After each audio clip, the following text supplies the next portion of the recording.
The UN has been asked by the government to assist in the fight against corruption. This is in line with efforts by President Joao Lourenco's pledge to eradicate graft, including nepotism and impunity. Last month, Angola also asked the United States to help repatriate stolen money and support the country with other reforms. President Lourenco took over from Jose Eduardo dos Santos last year following an election that marked the end of a 38-year reign.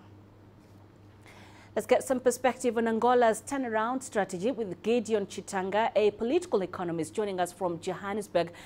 Gideon, the current president took over from Eduardo dos Santos in August 2017, following an election marking the end of a 38-year reign. And we know South Africa is still battling with the legacy of apartheid.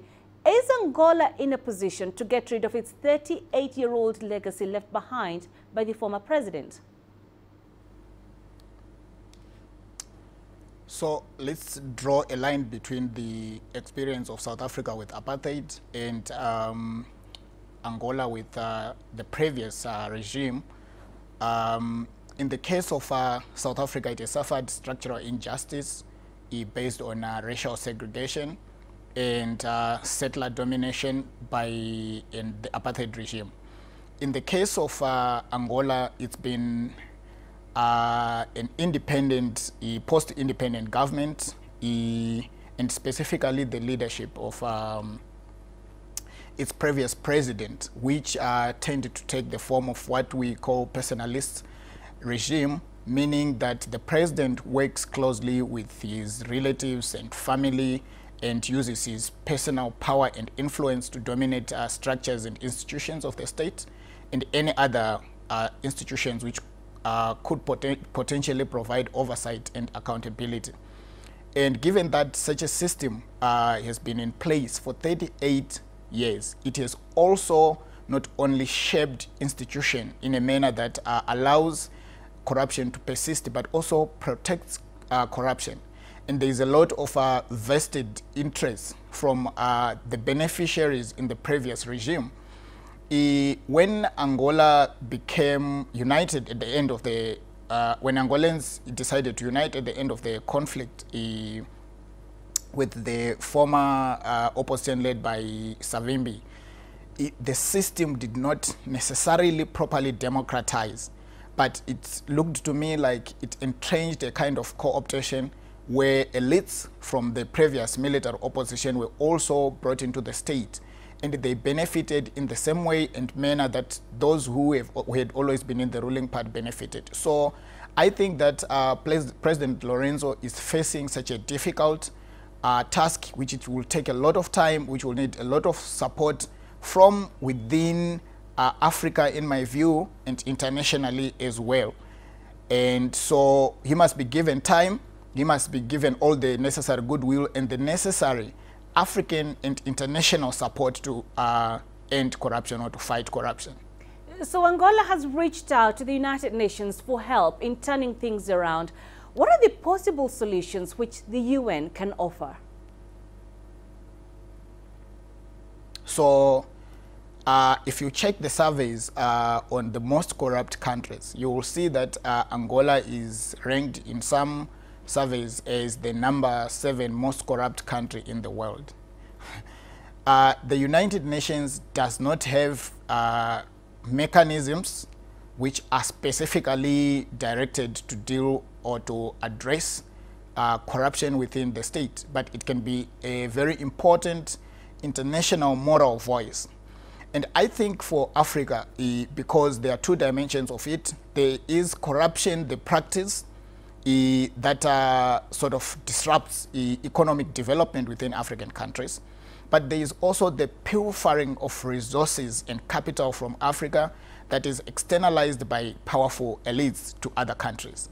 So a strong moral statement from the UN backing individual countries, and in this case supporting Angola in its efforts to not only to fight corruption, current corruption within the country, but also fight previous acts of corruption, try to recover wealth from those who have illegally or illicitly accumulated it from prejudicing the state and the citizens, and raising a voice so that the powerful countries which are holding onto resources that were pilfered from Angola can return these resources to the country. And by the way, this is an important issue because it's not only Angola that is facing this problem.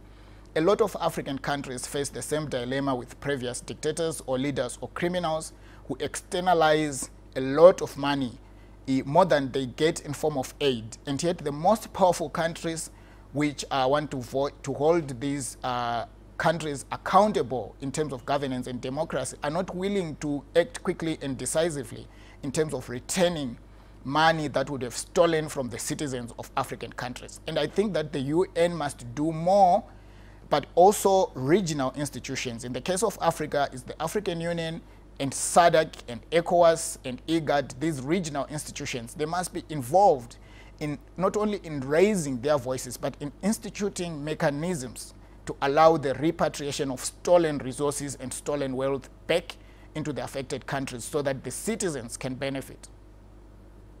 Now, Angola is Africa's leading oil exporter. It has a population of 26 million, and majority of these people are impoverished. They earn less than $2 per day. Now, looking at South Africa right now, it's one of the biggest economies on the continent, and yet it's one of the most unequal societies on the planet. What's your take on these ironies of the post-millennial politics in Africa? So, at the surface, it gives an impression that the sitting governments do not really care about the needs and the interests of the ordinary people. They do not deliberately develop strategies that benefit ordinary citizens or the livelihoods of the ordinary citizens. And where they do, they will have a lot of very good mechanisms on paper, but they fail on implementation. But in some cases, as in the case of Angola and also as in the case of South Africa during the presidency of former President Jacob Zuma, you tend to get the sense that the attitude of government has shifted to concentration of wealth within factional, pliable elites who are part of either the broader system or who control a certain faction that has captured state power and is busy entrenching economic interests. And in that sense, you find that as in Angola, the worrying pattern is that there is a growing political elite and business elite, and there's a kind of a collaboration verging on criminal collaboration between these elite business players and political players, which is focused at the concentration of wealth and increasing the gains without looking at equally, inclusively making sure that the poor people also benefit, also have avenues for social mobility, that the economic gains are spread to cover those who are at the lowest level of the pyramid of life. And such a situation creates dangerous, potentially dangerous conditions in the medium to long term, because the marginalized populations who live at desperate level can easily at some point challenge power and cause conflict.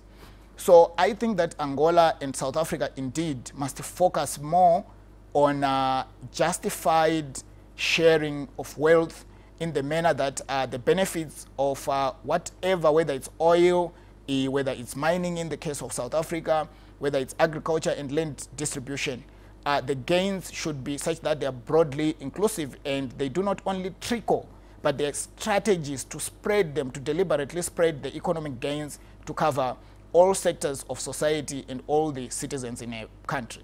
All right, Gideon Chitanga in Johannesburg, we appreciate those insights. Thank you for joining us.